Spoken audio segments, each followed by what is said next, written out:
Hello, हाँ मैं आपकी कॉल ट्रांसफ़र करती हूँ। हाँ सर, अभिजीत कुमार आपसे बात करना चाहते हैं। ठीक है, लाइन ट्रांसफ़र कर दो। बोलो अभिजीत जी। सर आई नो कि आपने मुझे केवाईसी अपडेट करने के लिए बैंक बुलाया था, लेकिन सर सो सॉरी, मुझे अर्जेंटली आउट ऑफ टाउन जाना पड़ गया। नहीं कोई बात नहीं अभिजीत जी। क्या आप इस वक्त बैंक आ सकते हो क्या? सर एक्चुअली मुझे नोएडा वापस आने में भी 3 दिन और लगेंगे, लेकिन मुझे अर्जेंटली किसी को पेमेंट करना है और मैं ऑनलाइन ट्रांजैक्शन नहीं कर पा रहा हूँ। क्या आपने मेरा बैंक अकाउंट फ्रीज़ कर दिया है? नहीं, आपका तो अकाउंट फ्रीज नहीं हुआ है, लेकिन हो सकता है किसी टेक्निकल रीज़न की वजह से आप ऑनलाइन ट्रांजैक्शन नहीं कर पा रहे होंगे। आप एक काम कीजिए, आप अपने रजिस्टर्ड मोबाइल नंबर से बैंक के टोल फ्री नंबर पे कॉल कीजिए। आई एम श्योर आपका काम हो जाएगा। एक्चुअली मेरा फ़ोन खो गया है, और अगर आपने मेरा बैंक अकाउंट फ्रीज़ नहीं किया है तो मैं चेक इशू कर सकता हूँ ना, और जैसे ही मैं वापस आऊँगा मैं केवाईसी अपडेट करवा लूँगा। Is that fine? इन्वेस्टिगेशन की इस कड़ी में नोएडा बैंक के अकाउंट होल्डर अभिजीत कुमार ने एक बेरर चेक के जरिए रमेश सिंह नाम के एक लड़के को अपने अकाउंट से पैसा विड्रॉ करने के लिए भेजा। बैंक कर्मियों की सूझबूझ से विड्रॉल से पहले ही रमेश को गिरफ्तार कर लिया गया। और सर उसने सिर्फ मेरे को चेक दिया था सर, मैं सिर्फ बैंक लेके गया था सर, उसके आगे मुझे कुछ नहीं पता सर।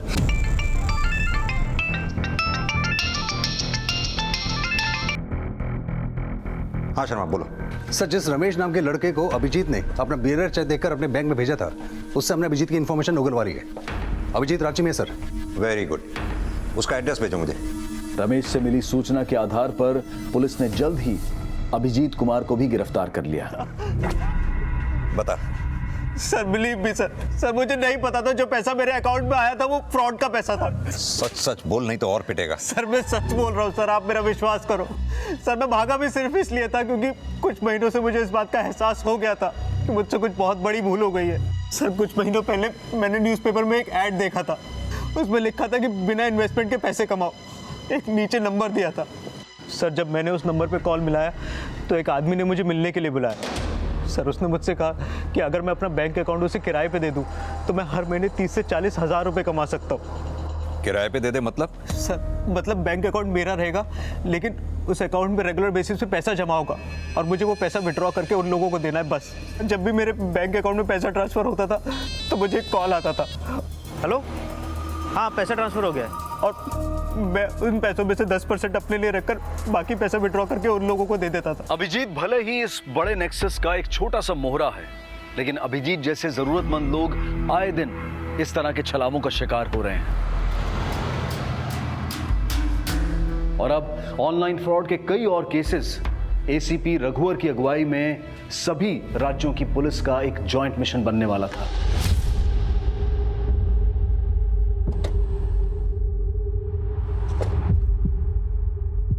सर नमित शर्मा, थाना प्रभारी जामतारा। सर पुणे से भी है अशोक प्रधान। सर इलाहाबाद से police sub inspector Sushil Singh. आप दोनों के एरियाज के भी केसेस स्टडी किए हैं मैंने। क्या स्टेटस है आपके केसेस का? सर अभी तक तो हम सोच रहे थे कि जिस तरीके से इस एरिया से फ्रॉड हो रहा है यहाँ पर आईटी एक्सपर्ट के अड्डे होंगे, लेकिन अभी तक जो भी बातें सामने आई हैं उससे तो लगता है कि सरोज त्रिवेदी के साथ जिन लोगों ने भी फ्रॉड किया है वो ज़्यादा पढ़े लिखे भी नहीं है। उन फ्रॉडस्टर्स की कोई पहचान हुई जिनकी वजह से सरोज ने आत्महत्या की थी? सर पहचान तो नहीं हो पाई है, लेकिन सरनेम से आइडिया लगता है कि या तो वो अंसारी हैं या फिर मंडल। अंसारी और मंडल। मिस्टर प्रधान, पूना में वर्तिका चिटनेस नाम की एक लड़की के साथ फ्रॉड हुआ था।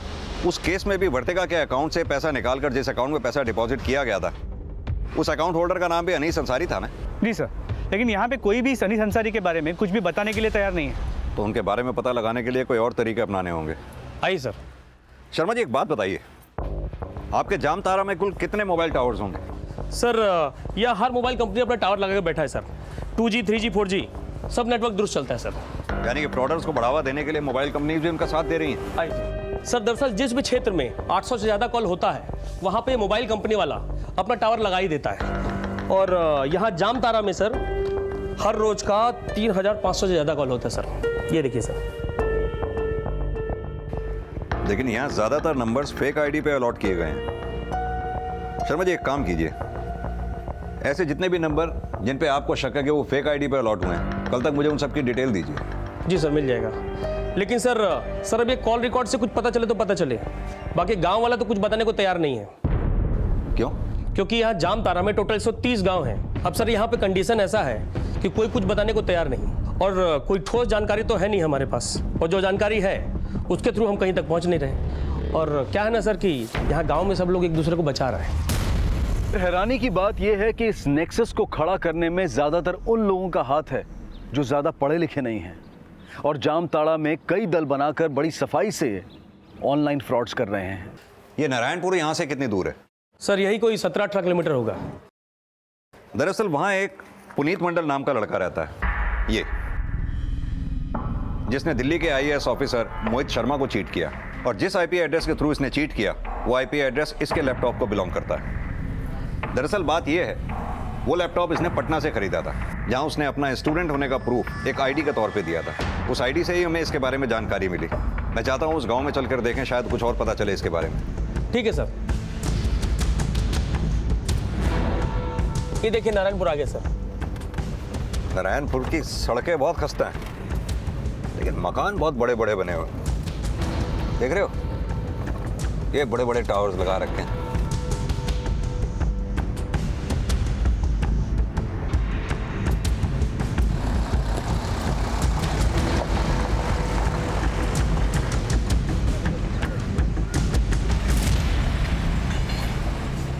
ठहरिए सर, ये हेलमेट पहन लीजिए सर, पता नहीं कौन सा पत्थर कहां से आगे लग जाए।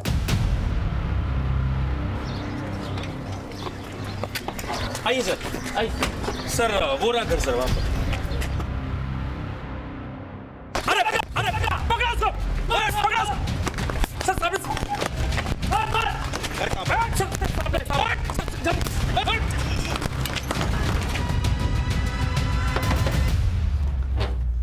अरे साहब लोग आप, अरे अंदर आइए अंदर आइए। ये बच्चा लोग भी ना बहुत शरारती है, पत्थर फेंकता रहता है। वर्दी का भी तो ध्यान रखना चाहिए कि नहीं। आप लोग बैठिए साहब, जब तक वो लोग शांत नहीं होता है मैं चाय वाय का इंतजाम करता हूँ। पुनीत मंडल तुम्हारा बेटा है?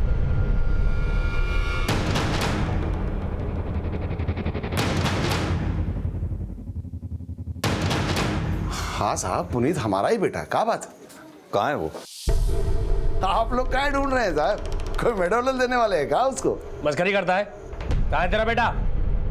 ऊंचा सुनते हैं क्या साहब? बोले ना नहीं है।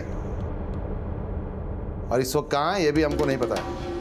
अब बोलो, चाय लेंगे या दारू का इंतजाम करें? इंतजाम तो हम करने आए हैं तेरे बेटे को अंदर भेजने का। काहे भेजेंगे उसको अंदर? दिल्ली के एक सरकारी अफसर को चूना लगाया तेरा बेटा, समझा? एक ही नहीं, कई लोगों के साथ फ्रॉड किया है उसने। अब तू सीधी तरह से ये बता कि वो है कहाँ? अरे कुछ नहीं किया है साहब उसने, दिन रात मेहनत करके पैसा कमाता है। खुद 20,000 का लैपटॉप दिलाए हैं उसको, अंग्रेजी पढ़ाए हैं, और थोड़ा ऑनलाइन थोड़ा पैसा कमाता है तो क्या गलत करता है? ज्यादा होशियारी दिखा रहे हो तुम। चलो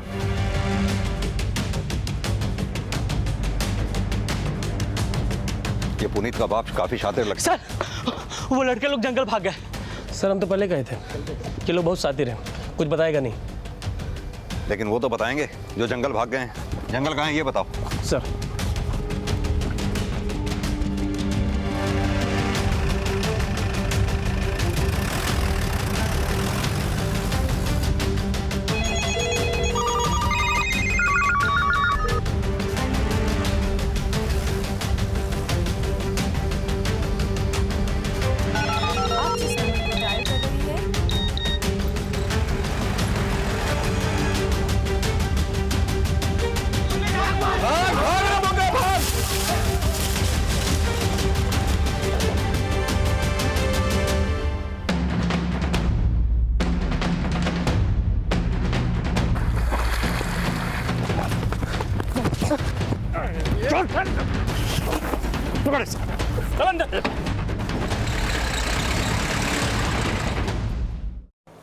पुनीत मंडल, अनीस अंसारी और ये दोनों लड़के कहाँ हैं ये लोग?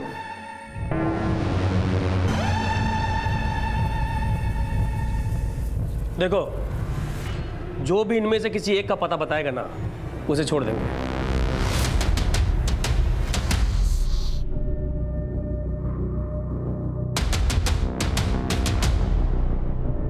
तू जानता है ना कहाँ है ये? हमको नहीं मालूम। साफ समझ करते हैं। शर्मा, पुनीत मंडल के साथ था ना तू? कहाँ है पुनीत मंडल? बता। जैसे हम भागे थे वैसे वो भी भागे थे। हमें नहीं पता है कहाँ है मंडल भैया। मंडल भैया? भाई है वो तेरा? भाई क्या, भाई से बढ़कर है वो। फिर तो उसका नंबर भी होगा तेरे पास।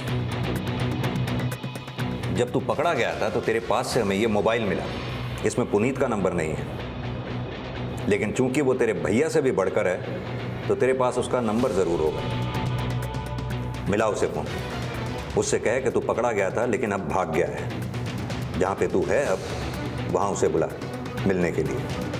चल मिला।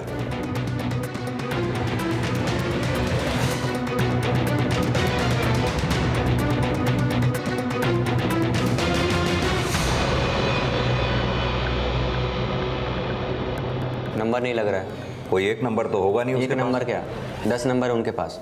अब जो याद रहेगा वही मिलाएंगे ना। शर्मा, अब याद आया? चल मिला। मिला।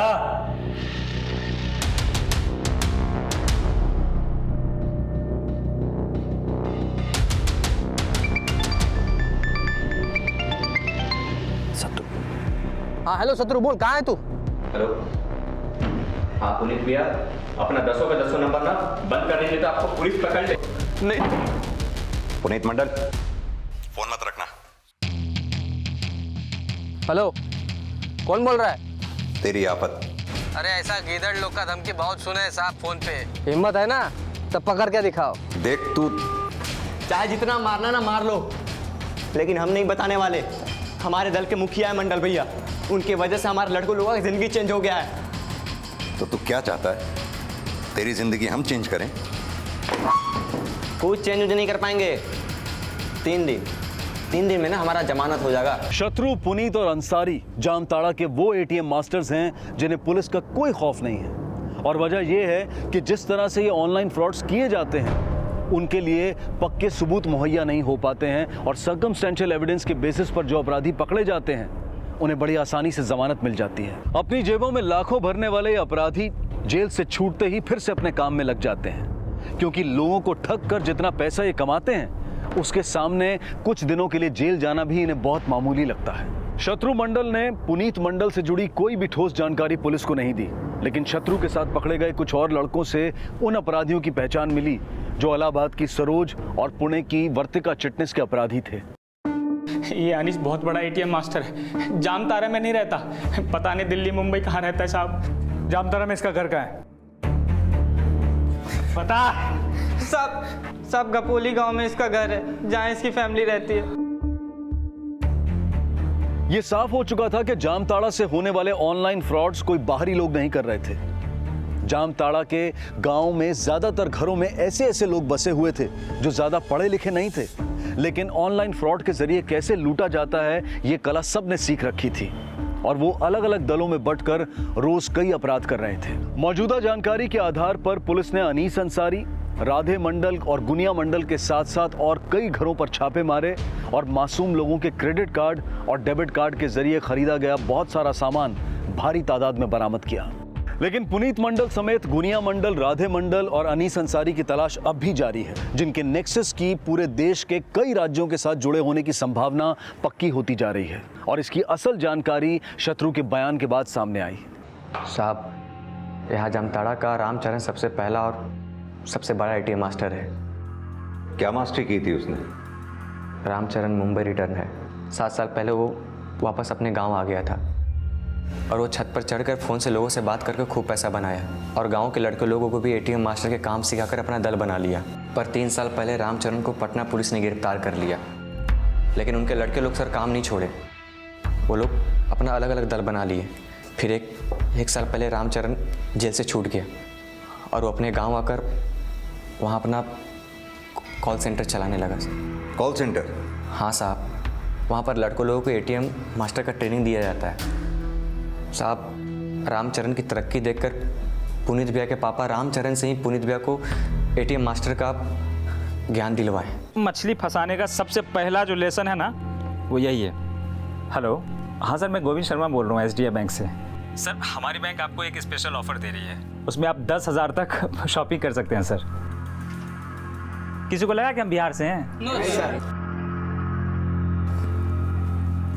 हेलो मैडम, हम दीपू मिश्रा बोल रहे हैं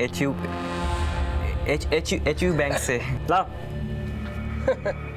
पार्टी तुरंत समझ जाएगी कि बिहार से है। देखो, या तो शुद्ध हिंदी या शुद्ध अंग्रेजी। अगर बोल लिए तो समझो कि आधा एटीएम मास्टर बन गए। पुनीत बा, हाँ तुम ट्राई करो, तुम अंग्रेजी में ट्राई करो। हाँ पुनीत भैया भले ही अंग्रेजी में कमज़ोर हो, लेकिन उनका दिमाग कंप्यूटर जैसा चलता है। वो बहुत ही कम समय में अपना दल बना लिए। अब उनका भी जंगल में कॉल सेंटर चलता है साहब। लेकिन रामचरण तो छत से काम करता था, तो फिर पुनीत और बाकी के लोग जंगल से क्यों काम करने लगे? साहब, जब छत पे हम लोग काम करते थे तो पुलिस हमें बहुत तंग करती थी, इसलिए हम जंगल में काम शुरू कर दिए। साहब, दल के लड़का लोग कहीं भी नंबर लगा देते तुक्का मार के, और जिसका भी मछली फंसता था वो तुरंत मंडल भैया को बुला लेता था, और मंडल भैया अपना लैपटॉप लाकर वहीं बैठ जाते थे। जो कस्टमर फंस जाते थे उनके कार्ड से मंडल भैया अपने अकाउंट में पैसा ट्रांसफ़र कर लेते थे, या फिर शॉपिंग करके कैंसिल कर देते थे, और ई वॉलेट में पैसा डालकर हम सबका हिसाब क्लियर कर देते थे साहब, और फिर अपना पैसा वो मंगवा लेते थे। तेरे पुनीत भैया का जामताड़ा के बाहर किस किस से कनेक्शन है, जिनके बैंक अकाउंट्स और ई वॉलेट में वो पैसे ट्रांसफर किया करता है? इसका हमें नहीं पता साहब, लेकिन पुनीत भैया का बम्बई, दिल्ली, जयपुर हर जगह सेटिंग है। तेरे पुनीत भैया के दल में कितने लोग काम करते हैं? हम तो हैं, बाकी लोगों का नहीं बताएंगे, वो सब हमारे भाई बंधु हैं। तू अब भी वहीं का वहीं है साहब। जितना कहानी बता दी है ना, दिल्ली में जाके सुनाओगे तो वाहवाही मिलेगी। मंडल भैया और अपने भाई बंधु के लिए हम उनका जगह बताकर हाय नहीं लेंगे उनका। 3 दिन से मार रहे हैं ना साहब, तो इतना बता दिए, अगर आप जान से भी मार देंगे ना तो भी नहीं बताएंगे। ये ऐसे नहीं मानेगा शर्मा, धुलाई करो इसकी अच्छी तरह से। पुलिस ने जल्द ही उन बीहड़ जंगलों में रेड मारी जहां से लड़कों के झुंड देश के हर राज्य में फ्रॉड कॉल्स करते हैं, और रामचरण मंडल के उस अड्डे पर भी छापा मारा गया जहां से जामताड़ा के मासूम बच्चों को एटीएम मास्टर बनाने के कोर्सेज करवाए जा रहे थे। अब तक जो गिरफ्तारियां हुई थी उनमें कोई बड़ा नाम नहीं था। अनीस अंसारी, राधे, गुनिया और पुनीत मंडल अब कहां थे, इसकी भी कोई जानकारी नहीं मिल पा रही थी। सर, एक इन्फॉर्मेशन मिला है। सर, धानुकी अपने बेटे का शादी करने वाला है। कल रांची में उसका सगाई है। अरे आप लोग खड़े क्यों? आप कुछ लीजिए ना। ए मोहन, अरे देना सजाता ही रहेगा क्या? सब ठीक है, लेकिन हमारे दामाद जी कहाँ हैं? तैयार हो रहा है ऊपर, अभी आ जाएगा। बोलो आ गया देखो।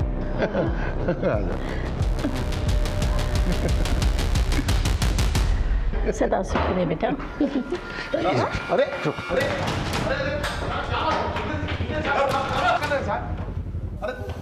बात तो सुनिए साहब, क्या कर रहे हैं? काम करने दीजिए हमें अपना, सब पता चल जाएगा। साहब लेकिन बताइए, बात तो सुनिए साहब। ओए साहब। और पुनीत मंडल ने अपने बयान में बताया कि उसने दिल्ली के आईएएस ऑफिसर मोहित शर्मा का फोन नंबर और उसके क्रेडिट कार्ड की जानकारी बैंक साइट के कंप्लेंट एंड ग्रीवियंस पेज से जुटाई थी। क्रेडिट कार्ड और डेबिट कार्ड से संबंधित शिकायतें दर्ज करते वक्त हम अपने कार्ड की सारी details complaints and grievances page पर अपडेट कर देते हैं, जो कि मोहित शर्मा के लिए काफी घातक साबित हुई। और राधे मंडल के बारे में भी अहम जानकारी मिली, जो कि सरोज की आत्महत्या के भी दोषी थे। साहब, राधे मंडल और गुनिया मंडल का अपना दल है, वो हमारे साथ काम नहीं करते। गुनिया और राधे मंडल को जल्द ही गिरफ्तार कर लिया गया, और उनके बयान से सरोज के साथ हुए फ्रॉड में आशीष पांडे की भूमिका का भी पक्का खुलासा हो गया। आशीष पांडे को गिरफ्तार किया जा चुका है, लेकिन पुणे की वर्तिका चिटनिस के साथ फ्रॉड करने वाले अनीस अंसारी का अब तक कुछ पता नहीं चला है। लेकिन अनीस अंसारी के अलावा और कई लोग हैं जो जामताड़ा के बीहड़ जंगलों में छिपकर अब भी ऐसे ऑनलाइन फ्रॉड्स कर रहे हैं, जिन्हें बेनकाब करने की कोशिश आज तक जारी है।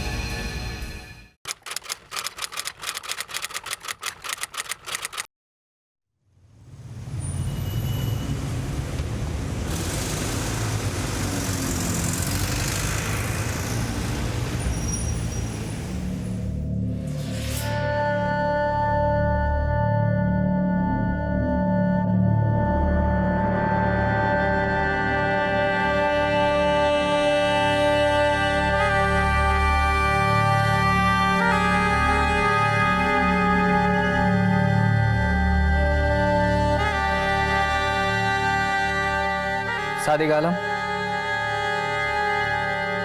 आज तुम्हारी कोर्ट में पेशी है, तैयार हो जाओ। नमस्कार, आदाब। क्राइम पेट्रोल डायल 100 के ब्लैक हेडलाइंस अध्याय में आप सबका स्वागत है।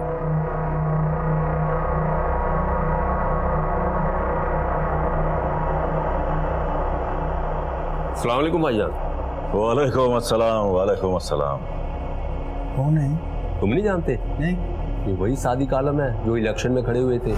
हमारा नेता कैसा हो? सादिक भाई जैसा हो। हमारा नेता कैसा हो? सादिक भाई जैसा हो। हमारा नेता कैसा हो? सादिक भाई जैसा हो। सादिक भाई आगे बढ़ो, हम तुम्हारे साथ हैं। सादिक भाई आगे बढ़ो, हम तुम्हारे साथ हैं। सादिक भाई आगे बढ़ो, हम तुम्हारे साथ हैं। सादिक भाई आगे बढ़ो, हम तुम्हारे साथ हैं।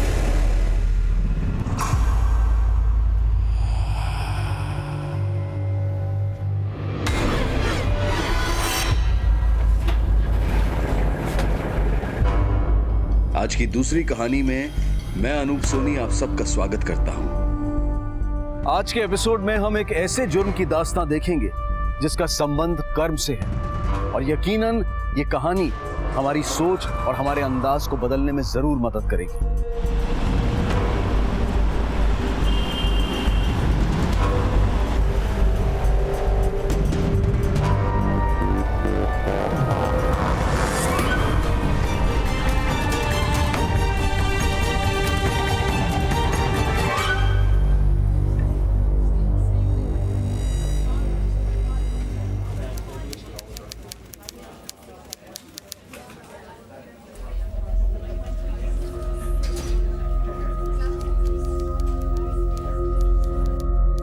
क्या सादिक?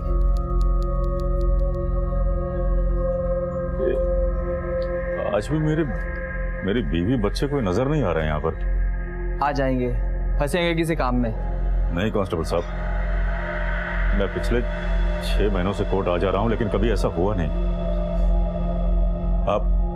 आप अपने लेवल पे कुछ पता करो ना। ठीक है, मैं करता हूँ। चलो आज पेशी तुम्हारी, चलो।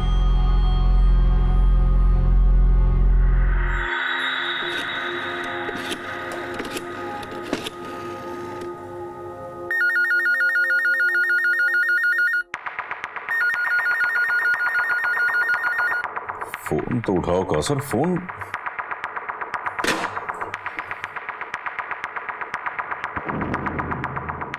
हेलो, हेलो जी, जी मैं सादिक बोल रहा हूँ। वो कौसर, वो कहा था ना यहाँ फोन मत करना। अब हमारा तुम्हारे साथ कोई वास्ता नहीं है। घर पे है ना, अम्मी के घर पे है तो।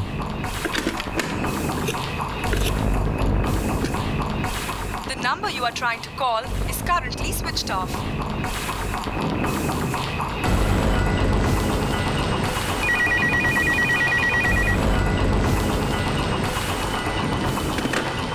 कहाँ चले गए ये लोग?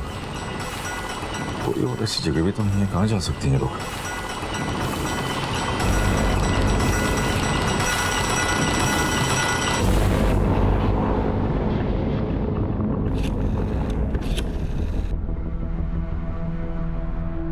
टीनू, कुछ पता चला?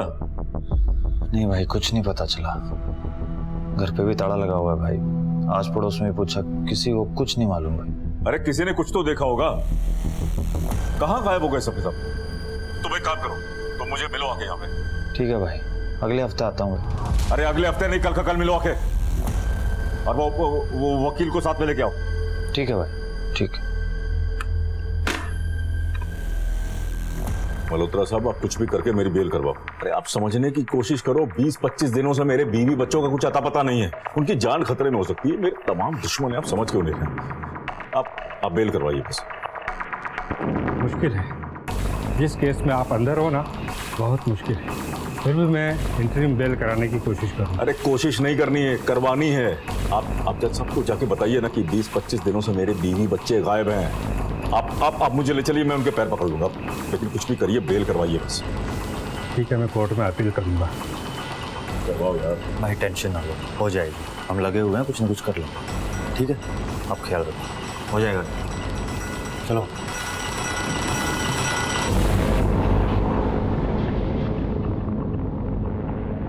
जज साहब, मेरे बीवी बच्चे पिछले 20-25 दिनों से गायब हैं। न जाने कहाँ चले गए। मेरे सिवा उनका और है भी नहीं कोई। उनको ढूंढने के लिए मुझे बाहर जाना बहुत जरूरी है। मुझ पर भरोसा रखिए, मुझे अंतरिम बेल दे दीजिए। मैं आपका बहुत बहुत शुक्रगुजार होऊंगा। प्लीज जज साहब। Milord, I appeal for the interim bail. Permission granted. आज यहाँ से बाहर जाना मेरा बहुत जरूरी था। 20-25 दिन हो गए, कुछ पता ही नहीं चल रहा है कहाँ वो लोग सब। बहुत बहुत शुक्रिया आपका। आपकी मदद मैं जिंदगी भर नहीं भूलूंगा। अरे कोई बात नहीं, ये तो मेरा फर्ज था। हाई लगी लोगों की, फूट फूट के निकल रहा है। अरे क्या कर रहे हो? अरे सादिक भाई, अरे सादिक भाई क्या कर रहे हो? हमारा सामान क्यों फेंकवा रहे हो? ये हमारा घर है, हमें नहीं बेचना है। हम यहाँ से कैसे जाएंगे? इस घर के सिवा हमारा कोई सहारा नहीं। हमसे हमारा छत मत छीनो सादिक भाई। बड़ा हो, जब शराफत से कहा था तब बड़ी चर्बी सवार थी। कहा था ना कि ये घर मुझे दे दो। अभी सामान फेंक रहा हूँ तो रो रहा है। जो दे रहा हूँ चुपचाप लेके निकल जाओ। चल चल ले जा इसके यार। विकास, अंकल का सामान बाहर फेंको। इतना गुरु ठीक नहीं है सादिक भाई। भगवान से डरो। भगवान की लाठी में आवाज नहीं होती, जब पड़ती है ना तो सब कुछ खत्म हो जाता है। बुढ़िया सुन, सादिक की लाठी जो है ना वो दिखती भी है और पड़ती भी है। ये बुढ़ा फैल जाएगा यहाँ पे। लेके जा इसको। ऐसा मत कीजिए सादिक भाई, ऐसा मत कीजिए ना। चुपचाप खड़े रहो, आवाज नहीं आनी चाहिए।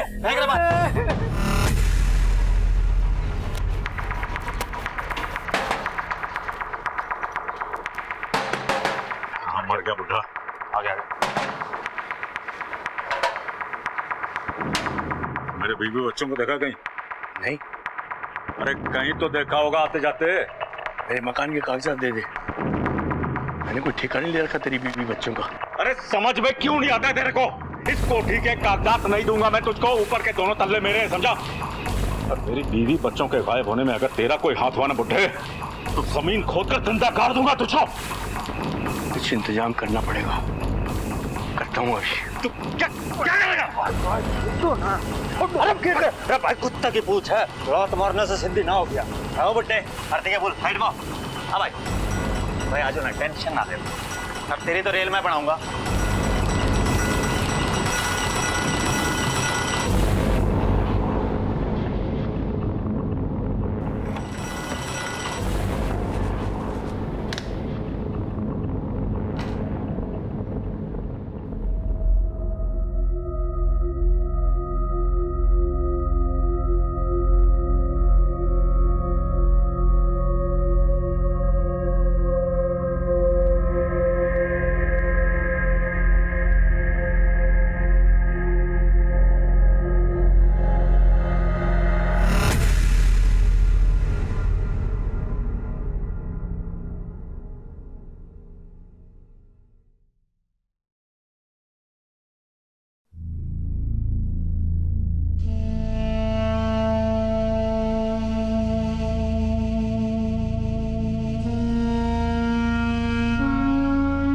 भाई समझ नहीं आ रहा, बच्चे और भाभी कहाँ गए, कुछ नहीं समझ आ रहा।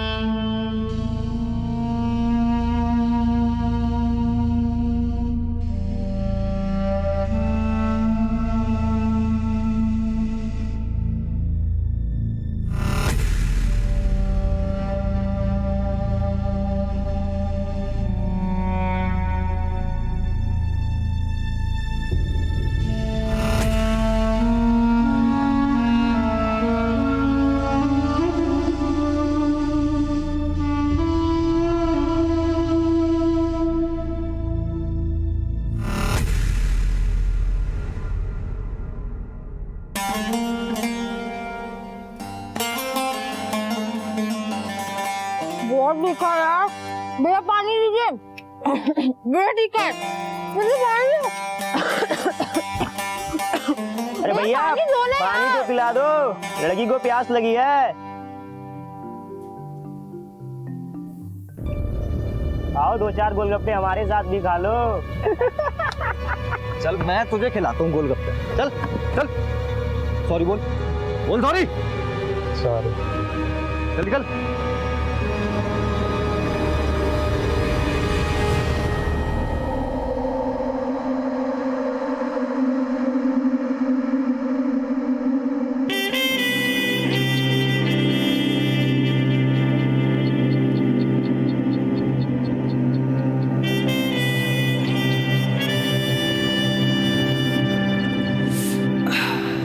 अंदर आइए ना।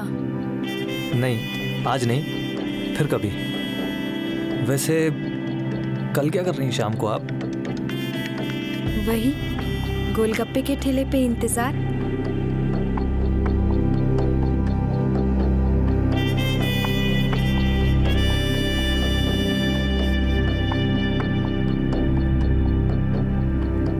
ये नहीं आने वाली सादिक मियाँ। बस ये लीजिए भैया। अरे मुझे लगा कि आप नहीं आएंगी। ऐसा क्यों? अब एक मुलाकात के बाद भला कोई मतलब अनजान ही हुए हैं ना हम लोग। चलिए फिर चाय और समोसे खिलाइए, तब तो अनजान नहीं रहेंगे ना हम। वैसे आप करते क्या हैं? I mean, आपकी जॉब? बस आपका इंतजार। आइए।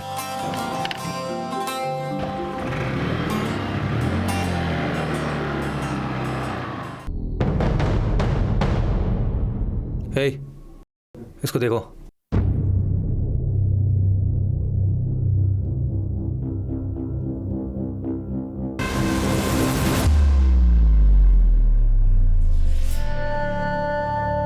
तुम शादी करोगे ना मुझसे? अरे हाँ पगली, शादी करूंगा और मैं झूठ नहीं बोलता। तुमने प्रॉमिस किया था ना मुझसे वादा किया था ना मुझसे शादी करोगे? हाँ हाँ, मेरी बात तो सुनो। एक्चुअली क्या है कि प्रॉपर्टी का बिजनेस सेटल हो जाए ना तो हम लोग करेंगे ना शादी। और कितना इंतजार करूं मैं? अभी के लिए यार थोड़ा मुश्किल है यार, सॉरी बोल रहा हूँ यार। तुम समझदार हो ना, सब समझती हो। मैं देखती हूँ कैसे नहीं करोगे शादी। ले चलो इसे। अरे साहब मैंने कुछ नहीं किया साहब। अरे रेप केस का चार्ज है तेरे ऊपर। 376 के केस में अंदर जाएगा ना, सीधा 7 साल के बाद आएगा बाहर। अरे साहब जो भी किसी ने कहा सब गलत का है साहब। अरे क्या कर रही है यार टीना? सही कर रही हूँ। तूने जो किया है ना मेरे साथ। मैंने क्या किया यार? तुझसे प्यार करता हूँ और क्या। शादी करने के लिए मना क्यों किया? करता हूँ ना तुझसे शादी यार, थोड़ा प्रॉपर्टी का बिजनेस सेटल हो जाए, करूंगा ना तुझसे। नहीं करेगी तू इसके साथ शादी। गुंडा मवाली है ये, हमारी जात का भी नहीं है। माँ बनने वाली हूँ, प्रेग्नेंट हूँ मैं। ठोको केस इसमें, डालो जेल में साले को। मेरी भोली भाली बेटी को बहला फुसलाकर इसने उसका नाजायज फायदा उठाया है। टीना आई लव यू यार। जज साहब मैं टीना से प्यार करता हूँ और उससे शादी करना चाहता हूँ। जो कुछ हुआ वो एक गलतफहमी थी सर। मिस टीना, ये शख्स आपसे शादी करना चाहता है, क्या आपको इससे शादी करनी मंजूर है? Yes your honour. क्या बेहुदा मजाक है। चलो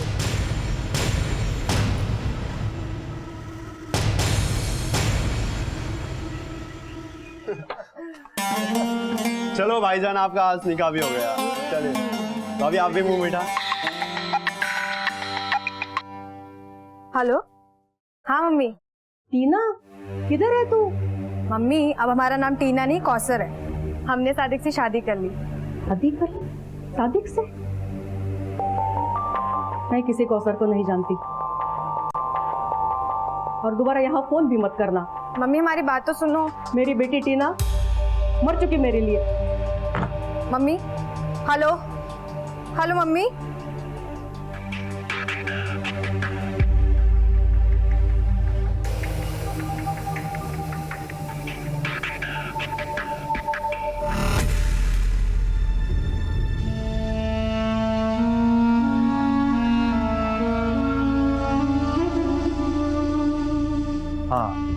हाँ ठीक।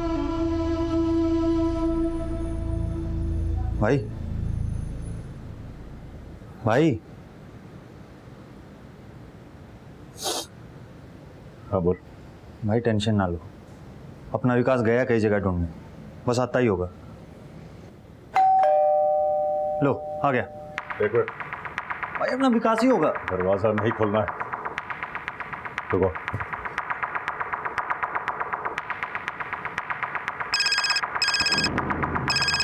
हाँ भाई। विकास कहाँ है तू? मैं गेट पे ही खड़ा हूँ भाई। ठीक है। हाँ हाँ आ जा।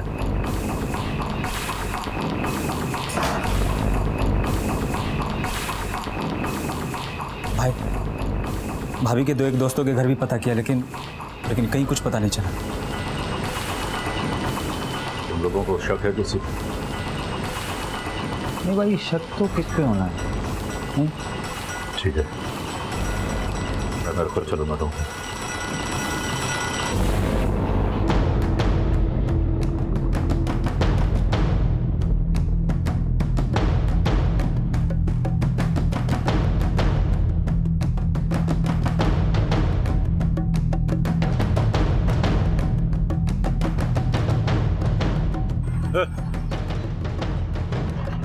भाभी को बच्चों को कहीं देखा है? भाई हर जगह देख लिया, कहीं पता नहीं चल पाया। तो लगे कि एक ही रास्ता बचा है, पेड़ पकड़ने पड़ेंगे। किसके? सर प्लीज रहम कीजिए सर। सर हाँ ठीक है, उठो। Sir please.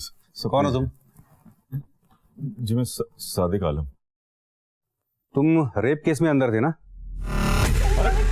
अरे मैंने क्या किया है? क्यों लेकर जा रहे हैं? आपको कोई गलतफहमी हो रही? मैंने आप इन्हें क्यों लेकर जा रहे हैं? एक मिनट में बात कर रहा हूँ ना। हाँ बोलो। तुम परेशान नहीं हो ना? मैं शाम तक आता हूँ। शाम तक नहीं, सालों के बाद आएगा। भी रेप केस है तेरे ऊपर, मैडम ने किया है।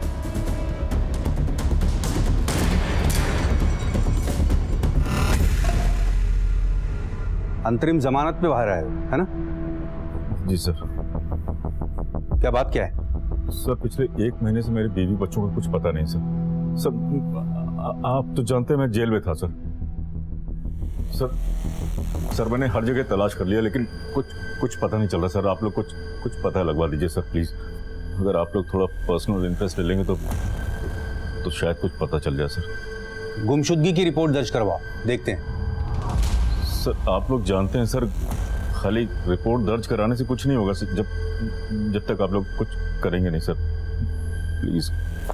नितिन एक काम करो, लोकल एसएचओ को खबर कर दो, इसमें ध्यान दे। जी सर। सर मैं मानता हूँ मैं गुनहगार हूँ सर। मुझे अपने गुनाहों की सजा भी मिल रही सर, लेकिन सर मेरे बीवी बच्चे वो बेगुनाह हैं सर। उनका कोई कसूर नहीं सर। सर स्कूल जाते पढ़ते हैं सर वो लोग। सर प्लीज कुछ कर दीजिए सर। सर मैं उनकी फोटो भी लाया सर। ठीक है, जाओ तुम। शुक्रिया सर। बड़ा फितूरी आदमी है सर ये सादिक आलम। कहने को इसका प्रॉपर्टी का बिजनेस है, पर असल में लैंड ग्रैबिंग, प्रॉपर्टी के पेपर्स की हेरा फेरी, दूसरों की जगहों पर नाजायज कब्जा करना, गुंडागर्दी करना, यही काम है इसके। ये क्रिमिनल तो है पर परिवार वाला भी है। इसे देख के तो लग रहा है कि जेन्युइन है। आज तो बड़ा भोला बन रहा था, पर अगर इसका रिकॉर्ड देखा जाए तो हो सकता है इसने अपने बीवी बच्चों को खुद ही मार के गायब किया हो। एक काम करो, लोकल थाने को इन्फॉर्म कर दो, जो सच है वो सामने आ जाएगा। जी सर। कहते हैं कि कर्म जन्मों तक हमारा पीछा नहीं छोड़ते, पाई पाई का हिसाब लेते हैं। इसीलिए तो कल का साहूकार आज का कर्जदार और कल का अपराधी आज का पीड़ित बना घूम रहा था। दबंग सादिक आलम की हालत ऐसी थी कि इस वक्त वो किसी के भी पांव पकड़ने को तैयार था कि बस कोई उसे उसके बाल बच्चों का पता ठिकाना बता दे। हालत ऐसी थी कि एक सजा याफ्ता मुजरिम जिसने जिंदगी में कभी कानून की परवाह नहीं की थी, आज कानून के दरवाजे खटखटा रहा था। कहां थी उसकी बीवी और कहां थे उसके बच्चे? और क्या उस पुलिस अधिकारी की बात सच थी कि सादिक आलम खुद ही अपने परिवार को गायब किए बैठा था? अपने परिवार की खोज में उसका परेशान होना सच था या ढोंग? ऐसा लग रहा था कि ये कर्मों का ही हिसाब किताब है। अब देखना यह था कि ये हिसाब सादिक के लिए कितना महंगा और कठिन साबित होने वाला था, क्योंकि कभी कभी कर्म जिंदगी और जान से भी मोल भाव करने लगता है। सादिक आलम की शिकायत पर दिल्ली पुलिस ने उसके गुमशुदा परिवार को ढूंढने के लिए दिल्ली और उसके आसपास के इलाकों को छानना शुरू किया।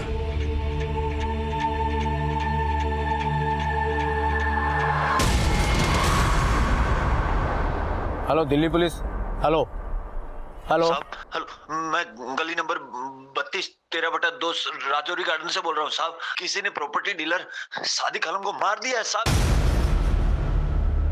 हेलो, गली नंबर 32 शकूर बस्ती मकान नंबर 13/2 में एक वारदात हुई है। ओवर।